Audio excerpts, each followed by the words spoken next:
భారతదేశం ప్రపంచంలోనే అత్యంత పురాతన నాగరికతలలో ఒకటి. వివిధ భాషలతో, సంస్కృతులతో, మతాల సమ్మేళనంతో నిర్మితమైన ఒక అద్భుత గాథ. కానీ ఒక్క ప్రశ్న ఇప్పుడు దేశవ్యాప్తంగా గడ్డకట్టిస్తుంది. భారత్ రెండు ముక్కలు అవబోతుందా? ఒకవైపు రాజకీయ వేడిమి, మరోవైపు ప్రాంతీయ విభేదాలు. ఉత్తర భారతదేశం తన గాత్రాన్ని పెంచుతుంది, దక్షిణ భారతదేశం తనదైన భవిష్యత్తు గురించి ఆలోచిస్తుంది. ఇది కేవలం రాజకీయ వివాదమా, లేక ఇది ప్రాచీన శాప ఫలితమా? ఒక మంత్ర సెంచురియస్ క్రితమే చెప్పిన అద్భుత భవిష్యవాణి ప్రకారం భారతదేశం రాబోయే కాలంలో విభజన వైపు సాగుతుందని. అది బయట కనిపించేది కాదు, లోపల జరుగుతున్న ప్రక్రియ. బహుశా మీరు గుర్తించలేకపోయారా? చాలా రాష్ట్రాల్లో ఇప్పుడే కొన్ని మార్పులు మొదలయ్యాయి. కొన్ని ప్రాంతాలు తమ కరెన్సీ, జెండా గుర్తింపు గురించి చర్చలు మొదలుపెట్టాయి. ఇది ఒక సాధారణ సంస్కృతి మార్పా, లేక ఇది భారత భవితవ్యానికి సంకేతమా? ఈ రోజు మనం మాట్లాడుకోబోయే ఈ కథ ఒక మిస్టరీ కాదు, ఇది ఒక హెచ్చరిక. మీరు దీనిని చివరి వరకు వినాలి, ఎందుకంటే మీరు భారత పౌరుడైతే ఈ కథలో మీరు కూడా ఒక భాగమే. చివరి వరకు విని మన వీడియో మీకు నచ్చినట్లయితే ఒక లైక్ చేసుకోండి, అలాగే సబ్స్క్రైబ్ చేయండి మన ఛానల్ ని. Please motivate us.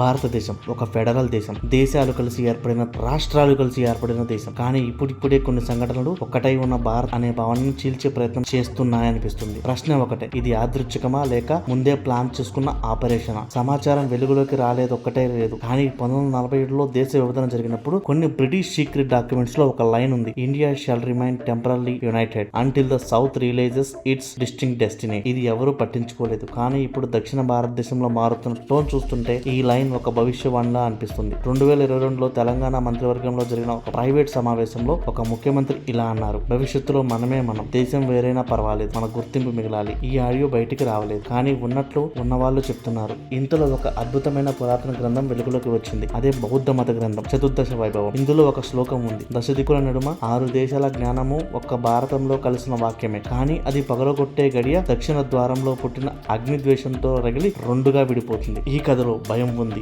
ఈ కథలో భవిష్యత్తు ఉంది, ఈ కథలో ఒక ఆట ఉంది. ఒకవేళ ఈ ప్లాన్ విజయవంతమైతే మనం చూసే భారత్ మన పుస్తకాల్లో ఉండే భారత్ కాదేమో. ఇక్కడే మనం భారత్ రెండుగా చీలిపోతుందా? లక్షల ఏళ్ల నాడు చీలిన ఖండాల మాదిరిగా భారత్ రెండు ముక్కలు అవుతుందా? ఆఫ్రికా మాదిరిగానే భారత్ కూడా రెండు ఖండాలు కానుందా? అంటే పరిశోధకులు అవుననే సమాధానం చెప్తున్నారు. భారత్ ఖండాంతర ప్లేట్ రెండుగా విడిపోయే అవకాశం ఉందని ఒక కొత్త అధ్యయనం బయటపెట్టింది. భారత్ లో భూ ఉపరితలం కింద పరిస్థితులు వేగంగా మారిపోతున్నాయి. ఒక టెక్టోనిక్ ప్లేట్ రెండు ముక్కలుగా విడిపోయి పక్కకు జరిగే అవకాశం ఉంది. స్టాన్ఫోర్డ్ విశ్వవిద్యాలయానికి చెందిన సైమన్ క్లెంపేర్ నిర్వహించిన ఈ అధ్యయనంలో సహ పరిశోధకులు టిబెటన్ స్ప్రింగ్లలో ఉన్న హీలియం స్థాయిలను అధ్యయనం చేసిన అనంతరం ఈ విషయాన్ని బయటపెట్టారు. ఈ అధ్యయనంలో వారి పరిశోధనల ప్రకారం సౌత్ జోన్ పూర్తిగా విడిపోతుందని చెప్తున్నారు. ఉత్తర టిబెట్ లోని స్ప్రింగుల ద్వారా అరుదైన హీలియం 3 ఏర్పడడానికి మాంటిల్ భూమి ఉపరితలానికి దగ్గరగా ఉందనే సూచన ఒక నమూనాగా గుర్తించారు. ఇక్కడ రెండు ఖండాలుగా భారత్ విడిపోయే అవకాశం ఉందనే వెల్లడించారు. జనవరి 2024 అధ్యయనం ప్రకారం టెక్టోనిక్ ప్లేట్ యురేషియన్ ప్లేట్ వైపు కదులుతూ రెండు పురాలుగా విడిపోయింది. దీన్ని డిలమినేషన్ అని పిలిచే ప్రక్రియ. భూమి ద్రవ్యరాశి సంవత్సరానికి 2 మిల్లీమీటర్లు తగ్గుతుందని పరిశోధకులు వెల్లడించారు. ఇది